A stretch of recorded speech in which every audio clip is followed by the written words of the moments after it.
31st, how many of us we are going to leave this world? 31వ తారీఖు వరకు మనలో ఎంతమంది సజీవులుగా ఉంటాము, ఎంతమంది ఈ లోకాన్ని విడిచిపెట్టి వెళ్తారో తెలియదు.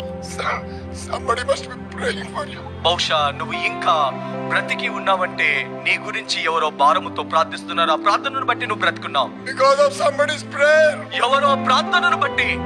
It could be anyone. అది ఎవరైనా ఉండవచ్చు. Maybe members of your family. బహుశా నీ కుటుంబ సభ్యులు నీ గురించి ప్రార్థిస్తున్నారేమో. Maybe some believers of the church. బహుశా నీ సంఘంలోని విశ్వాసులు ప్రార్థిస్తున్నారేమో. God's servant. బహుశా దేవుని సేవకులు ప్రార్థిస్తున్నారేమో. They must be weeping and praying. వారు నీ కొరకు ఏడుస్తూ ప్రార్థిస్తున్నారు. Because of their prayer. వారి యొక్క ప్రార్థనకు ప్రతిఫలముగా Last 3 years God has given to you. గడిచిన 3 సంవత్సరాలు దేవుడు. Oh God, have mercy. ఓ దేవా, మా పైన కనికరాన్ని చూపించవా. My enemy has taken away everything. ప్రభువా, మా శత్రువు మా నుండి సమస్తాన్ని తీసుకొని వెళ్ళాడు. Only ash is remaining. ప్రభువా, బూడిద మాత్రమే మిగిలింది. Why can't you say this to the Lord? నువ్వు ఎందుకు ఈ విధంగా ప్రభుతో చెప్పు? God is telling. కానీ దేవుడు అంటున్నాడు, My son, నా కుమారుడా, my daughter, నా కుమార్తె, come back. నువ్వు తిరిగిరా. I will give the hope. నేను నీకు నిరీక్షణ I ఇస్తాను. will help you to recover. నువ్వు తిరిగి సమకూర్చుకుంటానికి సహాయం చేస్తాను.